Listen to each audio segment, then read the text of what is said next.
guys paying attention.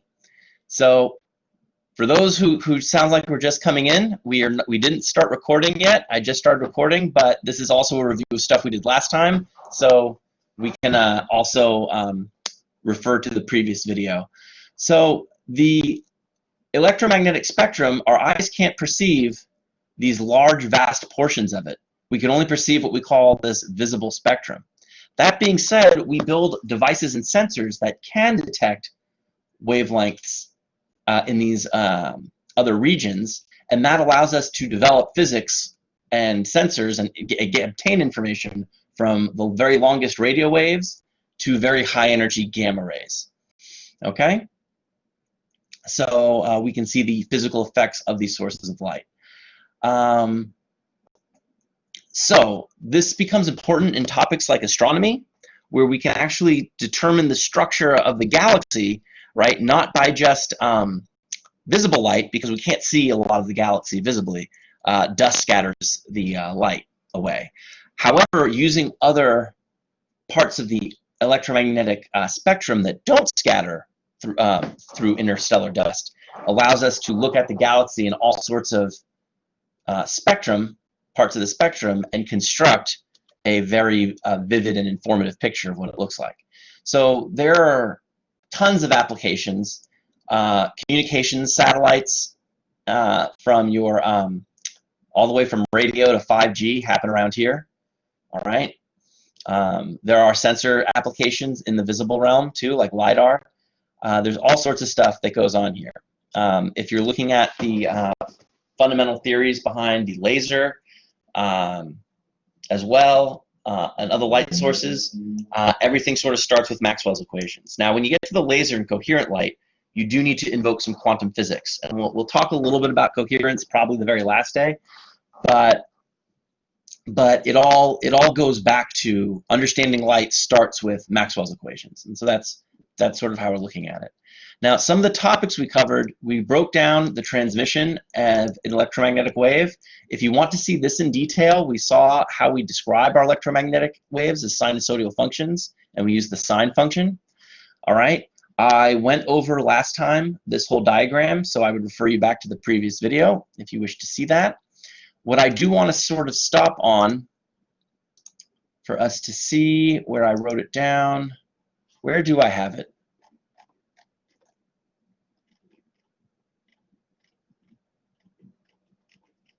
This slide doesn't seem to have my, all right.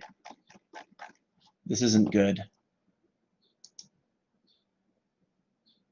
So it turns out I updated the chapter 33 slides unbeknownst to me. And so I have to stop sharing these, and this will take a minute.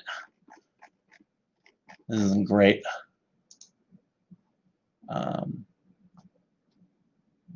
Stop sharing. And I actually need to delete these.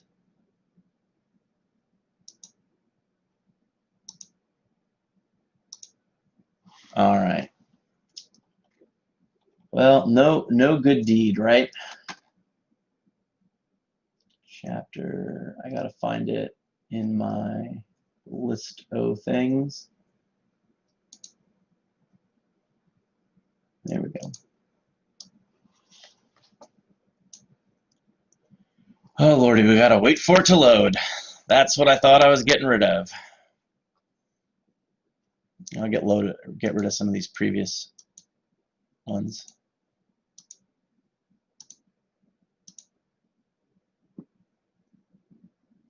All right. So, but basically if you look back, what I want to talk about, and what I'll talk about as soon as this finishes converting, is the sort of the anatomy of an electromagnetic wave, okay?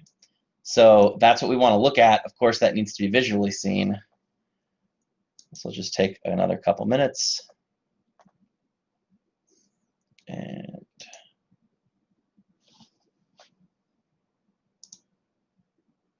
come on. You can do it.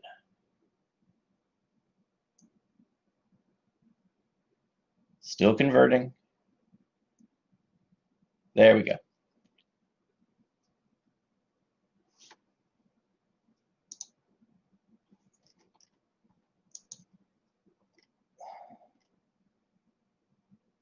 Yes, good. This is what I wanted to get to.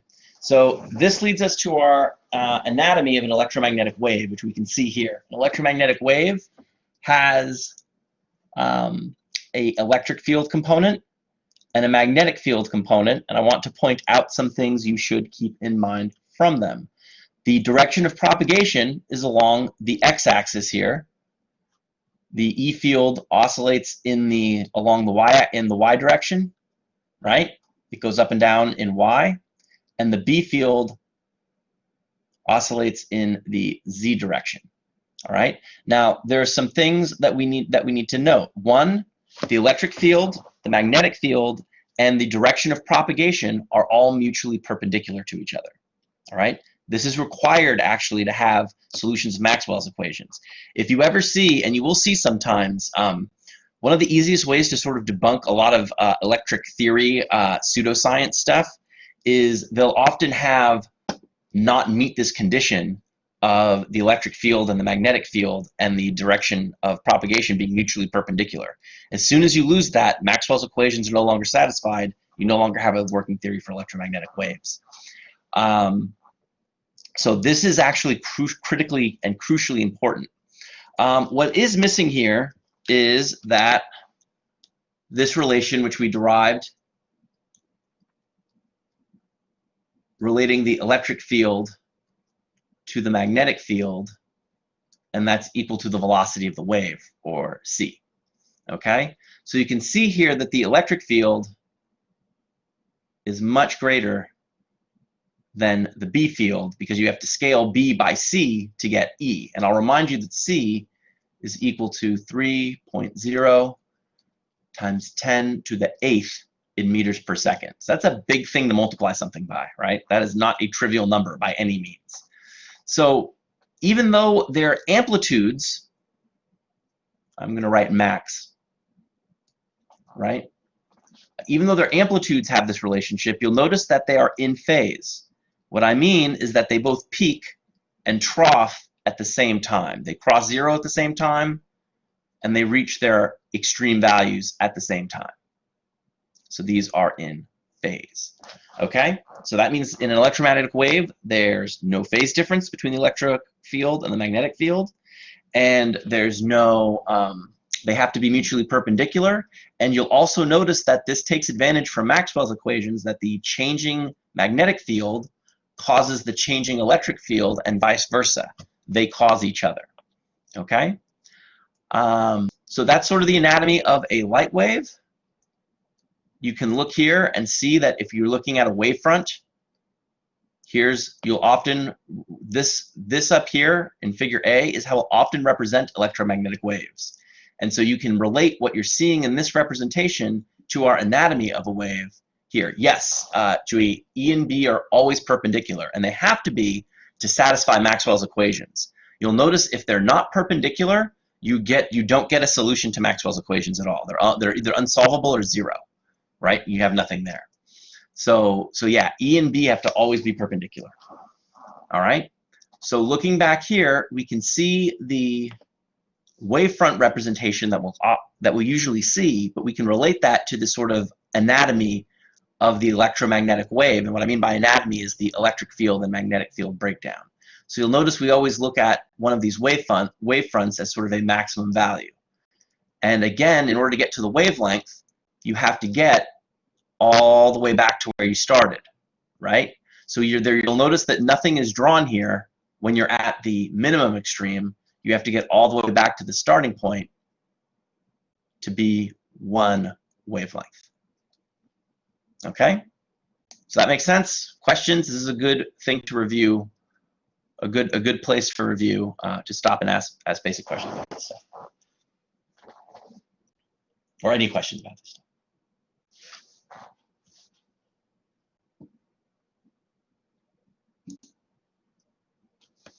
Oh, good.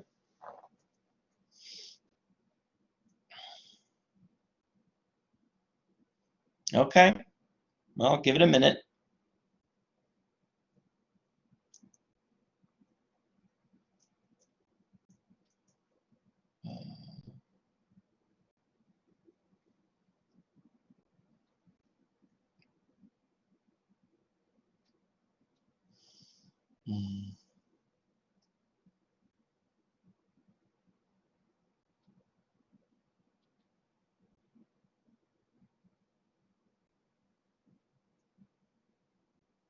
Okay, well, if that's good, we can certainly move on because we're not done reviewing yet. We haven't gotten back to where we want to be.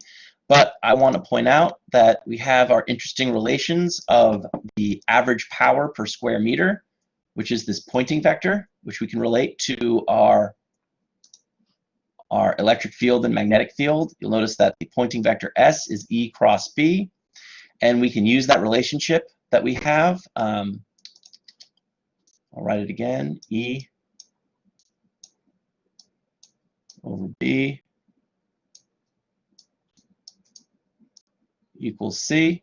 And using this, we can derive this expression for the intensity. All right? We can plug that in. And intensity is the power over the area. Okay? Total power over the area. And you'll notice that this is in RMS values. And again, that E squared is going to allow you to look at the average intensity, right? We're going to look at average powers and average intensities, and that's where our RMS values are going to come from. We did that example last time. And we talked about polarization.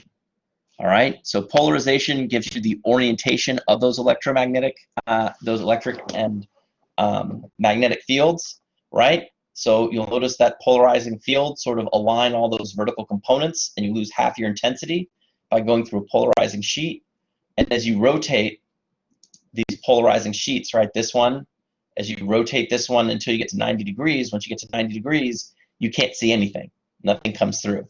And in fact, there's all sorts of windows and things that take advantage of this, where you can apply a voltage to where their default will be that no light goes through, and you can actually realign the polarization in the material to as you increase the voltage, you get the polarization goes from being 90 degrees relative to this angle to parallel, and thus allowing light to come through.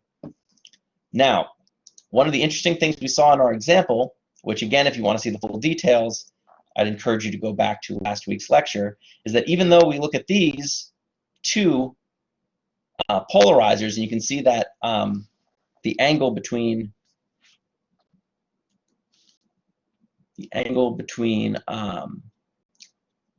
disk 1, disk 3, right? So just this disk and this one, forgetting the second one in the middle, is equal to 90 degrees, you might think, oh, well, we just saw before that should cancel everything.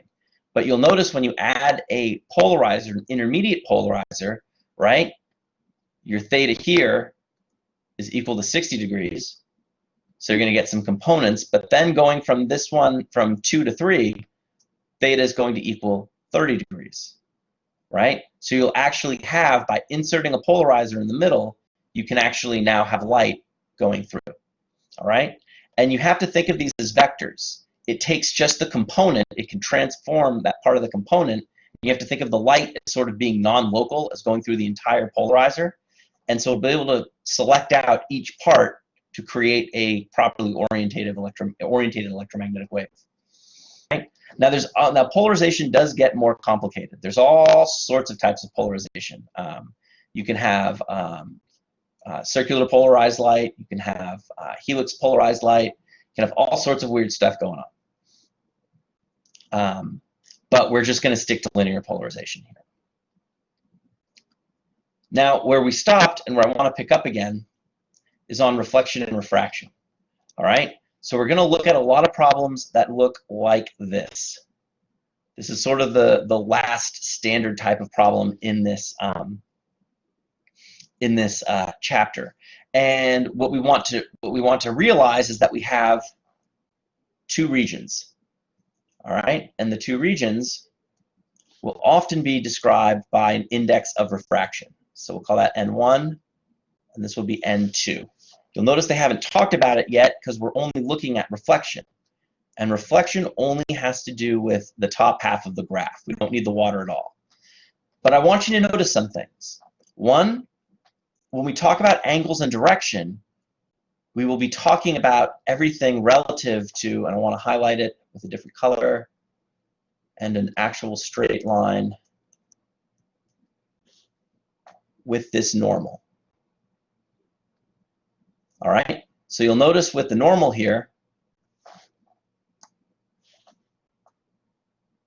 that I'm pointing to, when we look at angles, as we're looking at the angle of incidence with respect to the normal. When we look at the angle of reflection, it will be with respect to the normal. And it's also useful to extend this normal inside the medium, because when you look at refracted angles and are, in virtually the next slide, that will also be relative to this normal. All right, so this vertical line we call normal. It's normal to the interface, right? It makes a 90-degree line with the interface layer. And our angles of incidence, reflection, and refraction will always be with reference to the normal. That's what we do in optics. Okay? It's a little bit opposite of how we usually define angles, but it's okay. And you can actually see a light here being refracted, right, in the water. You'll notice that. Let's make a line here. You'll notice we have an interface, and so we have a normal, right? That's what I just drew there. And you can look here. I'll point them out. You have an angle of incidence. You'll notice you also have an angle of reflection. So I want to point out to you here that those two angles, right, R and theta I, those are the same. And then you'll notice you have here, I'll do it in another color. Let's pick red. You have your angle. Oh no, I didn't do the straight line. That's too bad. But you have here your theta 2, or your refracted angle. I don't want to use theta R again. And so hopefully you can see that you get the same type of picture here, right, that you do here. It's look the same. This is just an analysis of that picture of what you're seeing. And the main first result, the law of reflection, is something you actually heard in Physics 1. I know you had to hear it in Physics 1 because you all had to do impulse, and everyone should have got there, is that the angle of incidence, all right, is equal to the angle of reflection. So it's a famous statement in physics. You've all probably heard it before, but it's a big one. Okay? So theta 1 and theta 1 prime, instead of using R's, and it makes sense they don't use R's because reflected and refracted both start with REF. So you have to get pretty far in your subscript to make them different. But knowing that they're going to be equal, they'll call it theta 1 prime because they're just going to be equal.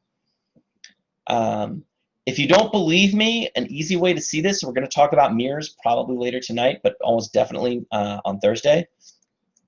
If you look in a mirror, you'll see this is very true as well. You can see it very directly, that the angle of incidence equals the angle of reflection.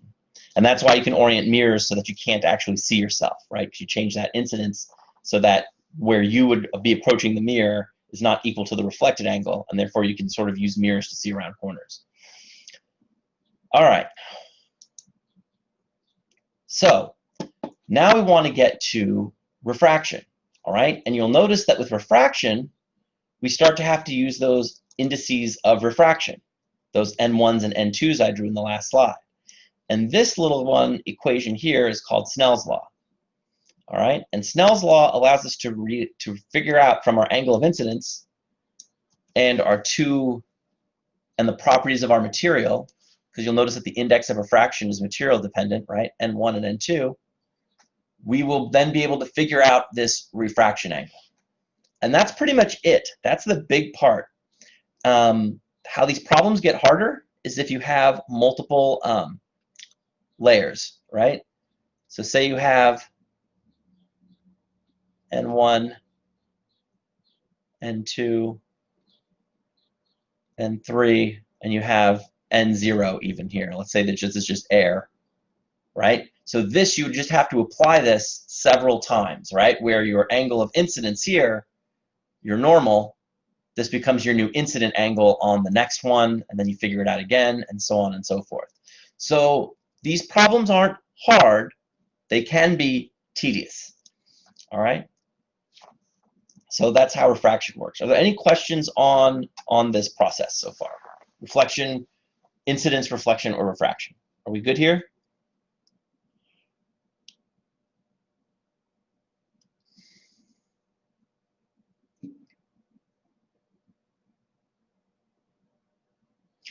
That's a good question, Lewis.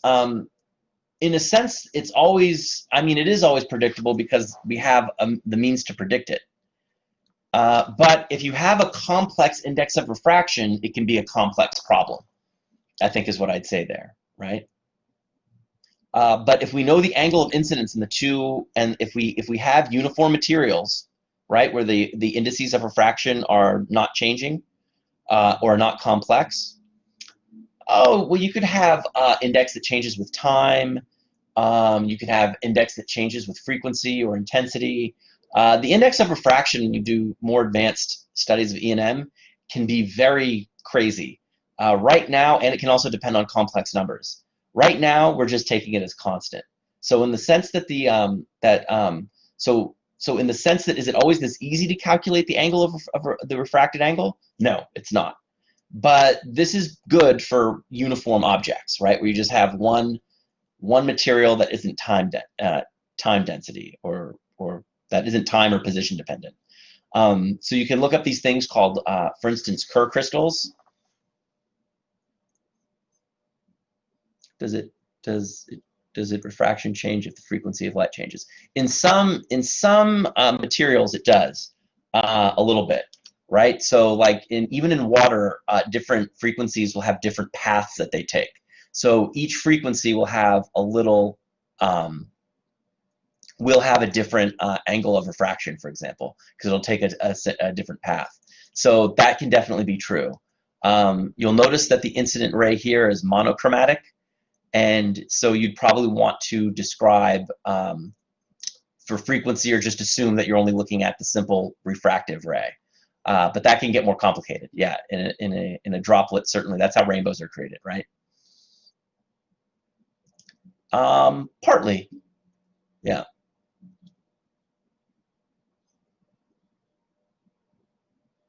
So basically, N1 and N2 are just properties of the material, right?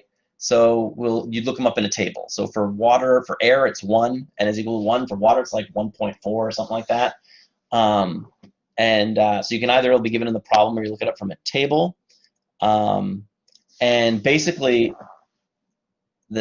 how the second angle, how theta 2 is determined from theta 1, is just with Snell's law, right? So you can write here that sine theta 2 is equal to N1 over N2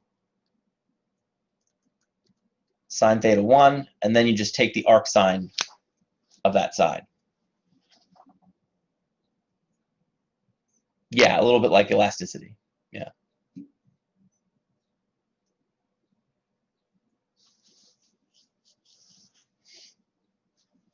Okay, good.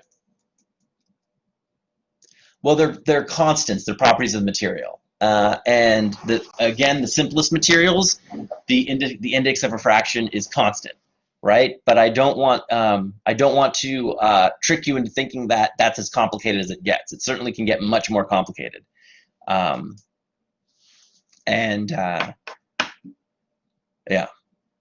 But for our class, for the scope of this course, N1 and N2 will always be constant.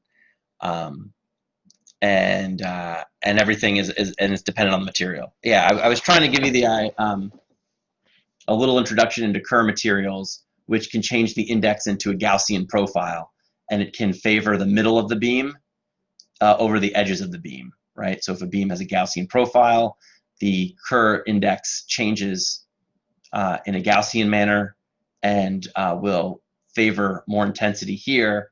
Let you sort of favor that part over the edges of the beam, and that can narrow your frequency range too. Okay, so good. Other questions, thoughts?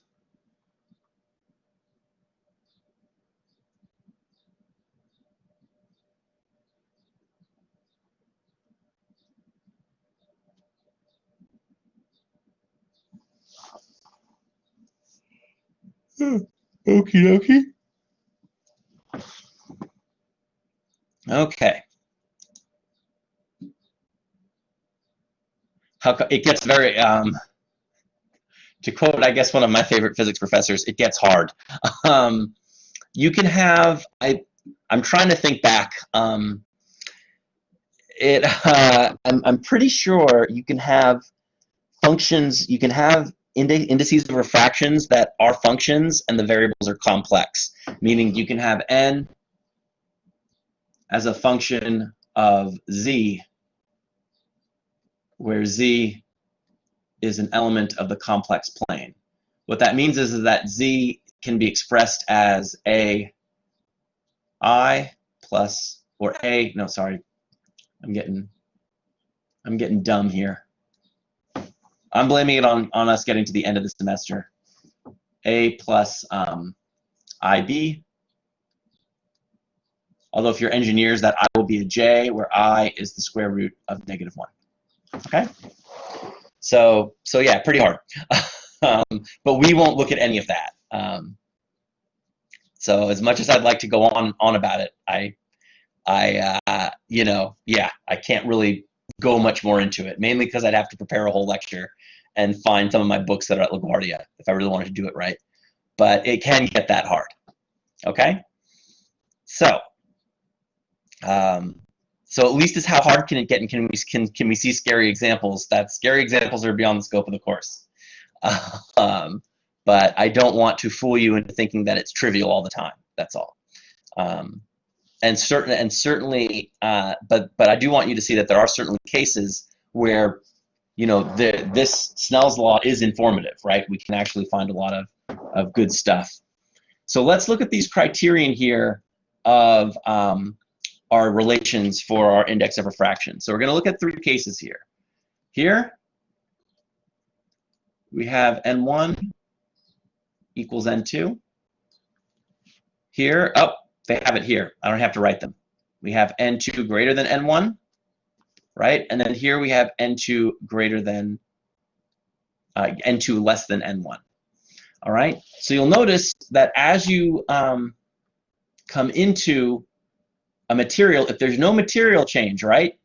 If you just put 2 of the same material together to create an interface, you'll notice that θ1 will not, the angle of incidence not only equals the angle of reflection, but it equals the angle of refraction as well. θ1 will equal θ2. And you can notice that here from the equation, right? In this case, n1 sine θ1 equals n1 sine θ2. That wasn't a mistake because we already see here n2 equals n1. The n1's cancel. We have sine θ1 equals sine θ2. Therefore, θ1 equals θ2. Okay? So that's how we can get that. Now, that, of course, is not the most interesting case. The interesting cases are what we'll usually see for the most part, which is that the index n2 is greater than the index n1. I have to get my little pointer here. Okay? And when we do this, we're going to notice that in all cases like this, we have our incidence and reflection, but our refracted angle, right, will bend towards the normal, right? So θ2 will bend towards this θ2 and will get smaller, right? However, in the case where n2 is less than n1, if you look here, so this could be if you have, like I drew several layers and you're going out, say, from air to a bunch of weird bundled layers and then out. In that case, you'll notice you actually bend away from the normal. And then in this sense, n2 or θ2 is bigger than θ1. Okay? So keep that in mind. This is sort of your criteria for what you should expect your answers to be when you apply Snell's law. All right? And all the stuff written here is just giving you that same information. All right? So I think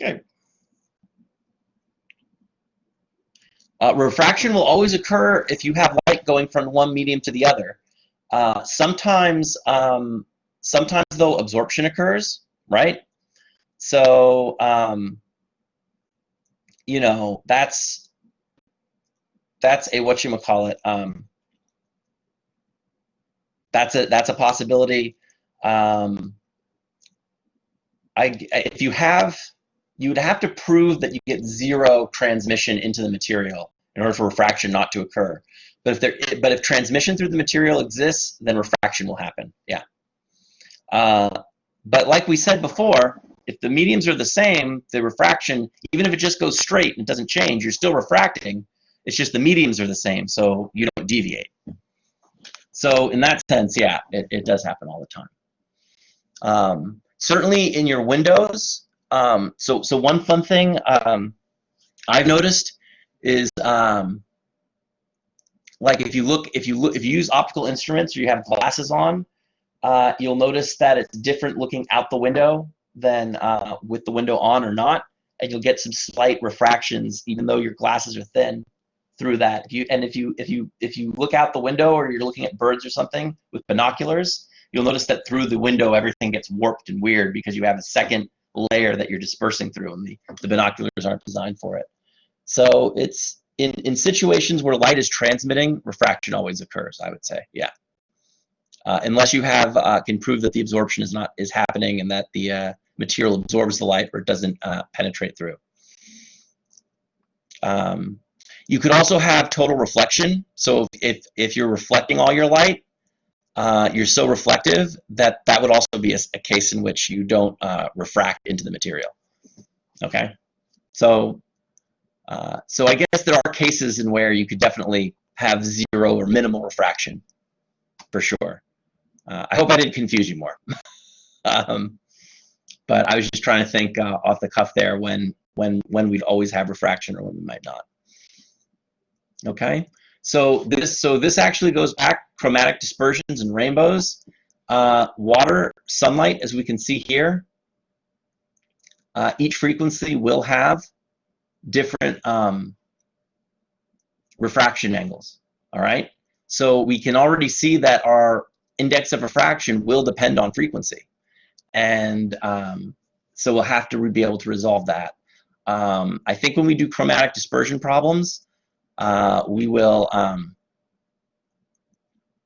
whatchamacallit. I don't think this ever gets that complicated. I think they give you, they'll say for blue light, N2 equals this, they'll give you the index for each color. I don't think you have to know the index functionally, but you can already see that it gets complicated. Now you can see here how sunlight and water drops, why when you're away from a storm, you see a rainbow if you're far away from a storm, because the sunlight will hit the water, and each color from the sunlight will take a slightly different path through the water droplet and then emerge as a rainbow that you see. Okay? And so you can see the reds and the blues from these drops, they form rainbows. And the more of these you have, the more reflections you have, the more rainbows you see. So if you remember that double rainbow video from many years ago when they asked, is it real? How does it work? It's just the ability to get a second order reflection, all right? A second order reflection is from a mirror to a mirror, for instance, right? You can see the back of your, so if you use one mirror, you can see the front of your head. If you put another mirror and angle it correctly, you can actually see the back of your head. That would be a second order reflection, all right? The same principle is used to make double rainbows. Sadly, the double rainbow guy has passed away, but he provided us all in the mid-2000s with with a very entertaining video on the YouTube. Okay, so going forward, I have a problem. So I wanted us to get to our example. So we have here a beam of monochromatic light. So you'll notice we do that. That's said to ensure that there's only one refractive angle. All right. So if light reflects at a point A on the interface between the material 1 with an index of 1.33 and material 2 with an index of 1.77, the incident beam, right, makes an angle of 50 degrees with the surface. So what is the angle of reflection at point A, and what is the angle of refraction here? So we know that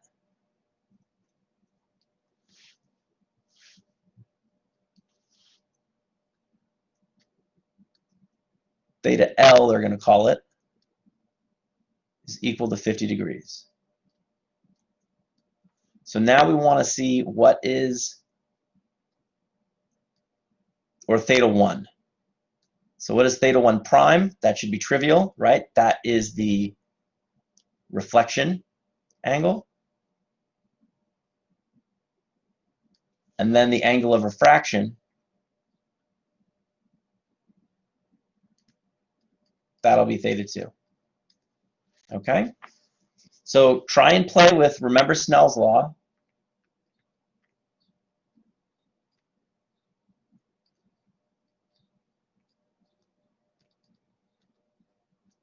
And have some fun with that there, and let me know what you get.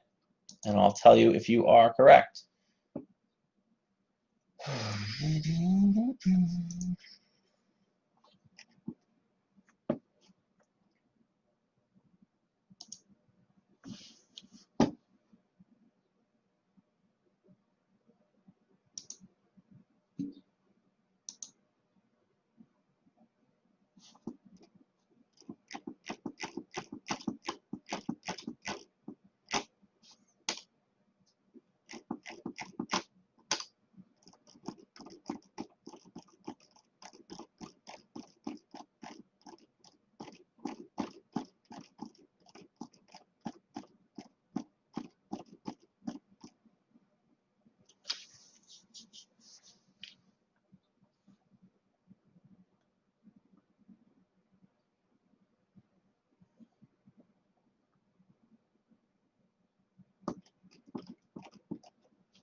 I read the problem wrong.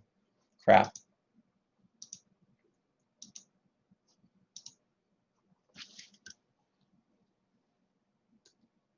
Hopefully, good, you caught it. This angle is equal to 50. So the angle of incidence will be equal to 40. So that's given. Yeah. Yeah, no, I messed it up. I read it wrong. That's okay.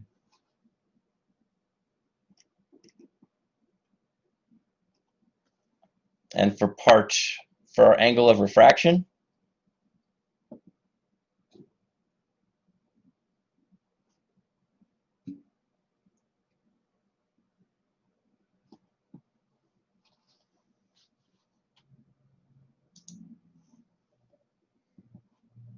so 40 and 29, good. That's correct. All right. And remember, you can just solve for, once you have that, you can just solve for sine theta 2.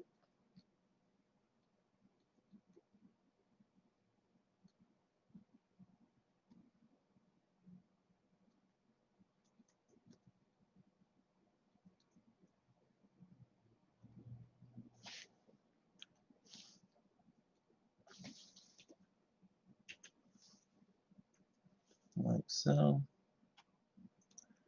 And 1, and that's going to equal 1.33 over 1.77 times sine 40. All right, then you should know what to do from there.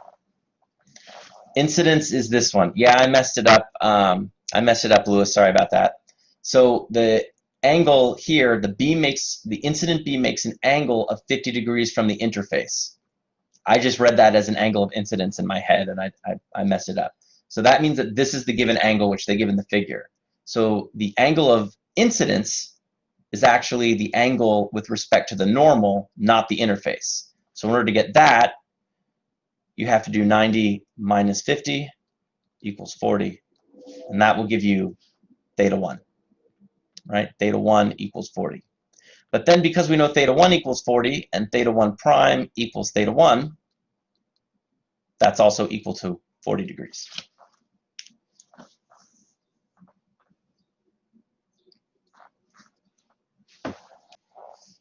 Okay?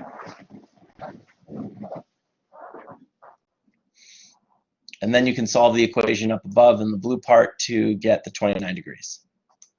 The interface is where N1, that's a critical question.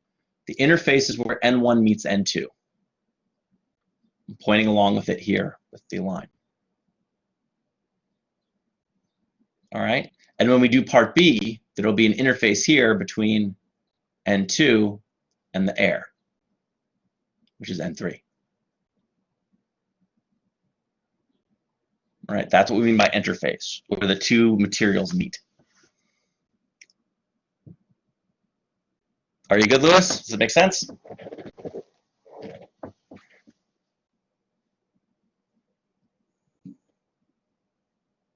Okay.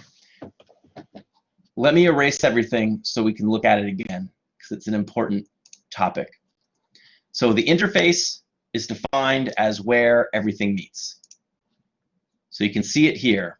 We have N1 and N2. They meet along this black line. So my mistake was I just read this as the incident. I saw incident angle, and I didn't read this part. So I just went along. And that happens sometimes, right? We don't read the whole problem, and we just zoom on ahead.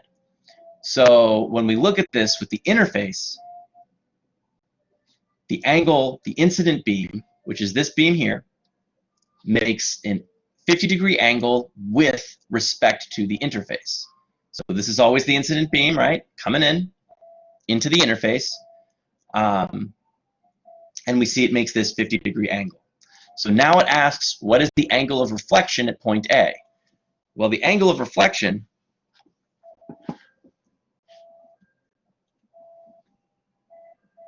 this is the angle of reflection. This is the angle of incidence. So in order to solve for one, we can just solve for the other, it's fine. We note here that this is 90 degrees, right? That's the normal to the interface. When we say normal, normal is to the interface. And as I told you, the angle of incidence and the angle of reflection are always with respect to the normal, not the interface, all right? But the given angle is here in this problem is with respect to the interface. So you have to be able to read carefully and tell those two things apart. All right. So I have just was the poster person of not reading carefully. So with that, we can see that theta 1 plus 50, which is that angle, right? That's got to equal 90. If you solve this equation, this implies that theta 1, or the incident angle, equals 40 degrees. Okay? That's it. That's how we get that.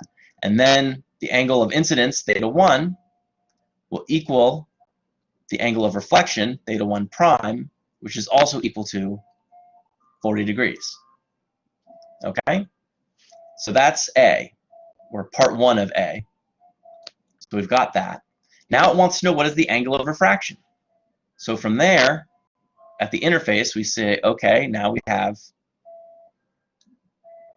N1 sine 1, sine theta 1, equals N2 sine theta 2. All right? And so we know both the indices. I'm going to change color here to green. We know both indices. We know sine theta 1 from our previous part, and we know N2. So that's 4 objects with 3 of them known. We solve for theta 2. And I do that, I make my life simple by just solving for sine of theta 2. Sine of theta 2 equals N1 sine theta 1 divided by N2. And now you can just use your calculator to figure out theta 2.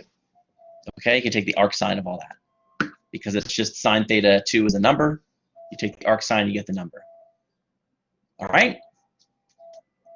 So hopefully that makes sense there. Now let's read B, and we'll read this one slowly.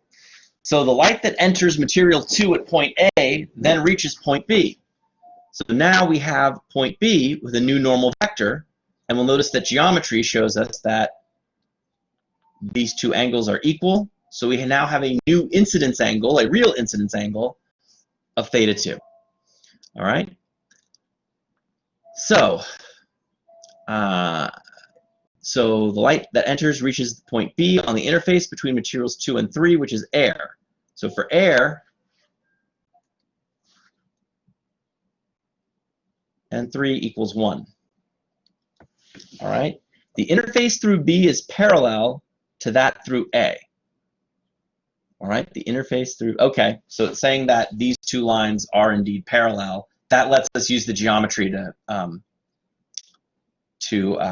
infer that the angle here is these two angles are equal, right?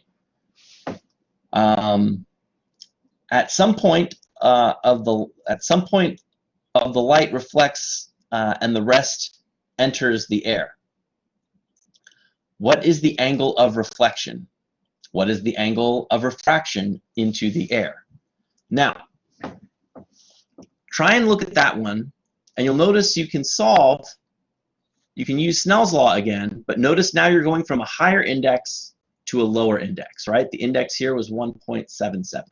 All right, so instead of increasing your index, you're stepping it down. And let's see what you get.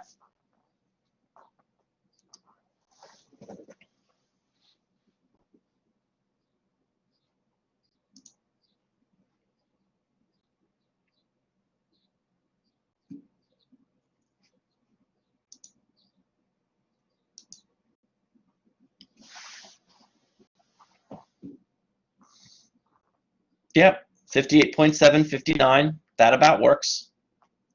But what is that? Is that your angle of reflection or your angle of refraction into the air? It's correct for one of them.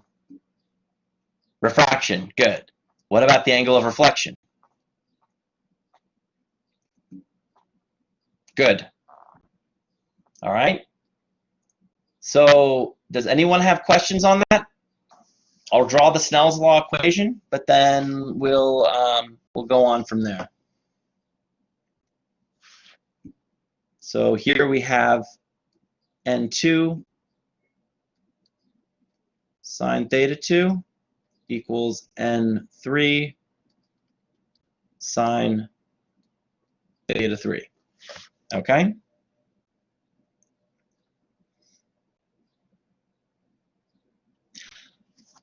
You would have to, so the machinery here, we're going to get to things like the Brewster angle and the total internal reflection. So, but in order to do that, you'd have to, right now you can get angles. We don't have the machinery here to tell you the intensity, right? So, but if you're total internally reflected, that would mean that all the, there will be some angle here, some incident angle, where all the light just stays inside and nothing transmits through. And that's called total internal reflection, and that is, I believe, our next section. So, which is an expansion here.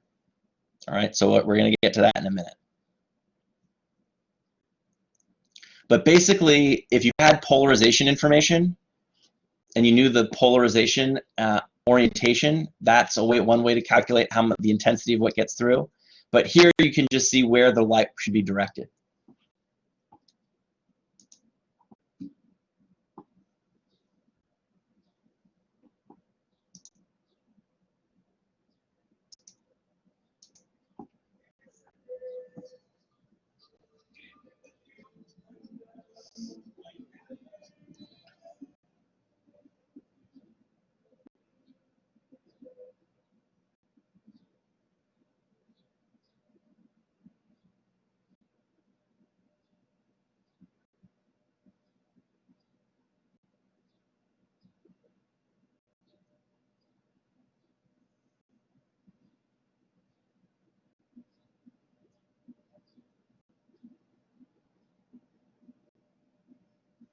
All right, so we're good on questions?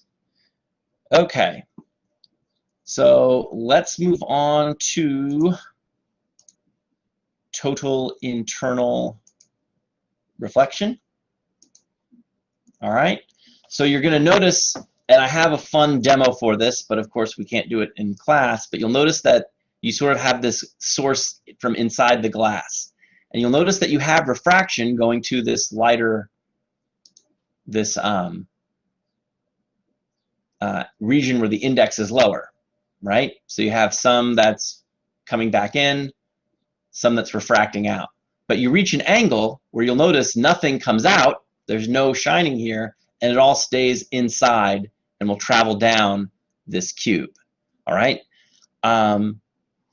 So as you can see here, as you have your normal angle where you just keep going, but you'll get to some critical angle where the solutions are imaginary, right, for the refracted angle, and all the light must stay in the material here. And this is interesting because this is actually the fundamental phenomenon behind fiber optic cables, right? You generate light in the cable, and you generate it at an angle such that it just propagates down the cable through total internal reflection. That's not to say there aren't losses. There's all sorts of ways to have losses, and you can't have fiber that goes on forever, but that's basically what it's doing. You're encoding an electromagnetic signal, bouncing it at a angle that's greater than this critical angle, and then once your angle of incidence inside the material exceeds the critical angle, you no longer have any refraction, and so you just have this total internal reflection. All right. So that's total internal reflection. And when we look at polarization by reflection, this is where we can start to, look at intensity, if only because of the way polarization happens. Now, a ray of unpolarized light is incident on a glass surface at the Brewster angle. All right, the electric fields along that ray have been resolved into components perpendicular to the page, and you'll notice that you can polarize the light. You have incident unpolarized light, and you can polarize it through here, through the interface, and the reflected ray will be polarized, and the refracted ray will be partially polarized. All right. As shown, the vector is perpendicular to the plane strikes the boundary. Yeah. So, and the Brewster angle will give you the angle for full polarization of this reflected ray. Okay? So we can do that, and you can use the Brewster angle to sort of modulate or figure out, well, you can use your indices to modulate what, figure out when that total polarization takes place. So those are the two sort of extended components to Snell's law. You'll notice the Brewster angle is just the arctan of the ratio of those indices. It's not a direct extension like the critical angle from Snell's law, but you can have some fun with this. I did an optics experimental lab like 20 years ago, or 15 years ago, where we had some fun with this. But these are more experimental things. So, but it can be done, and this is how you'd look at it. So with that being said, we're done with chapter 33. So there's sort of this puts us in an interesting position. So the syllabus has us going through optics. Most classes very rarely get that far, but we are going to start talking about images. I think actually what I will do is, instead of going right on to images, we'll take a 15 to 20 minute break. And when I come back, because of where we are and how ahead we are, so not only will we, we're going to do images on Thursday. We're going to do that chapter. But I have a ton of time left. So I'm actually going to make, since I didn't see many people for the review, I will stick around and answer questions that you might have for the exam tomorrow, or go over anything you want. So I'll just be here, and we'll use that time. I'll take attendance right now, so that if you're not interested or you would rather eat dinner or something, you are more than free to. So I'm done with the required lecture for today. But I just had this idea. Hold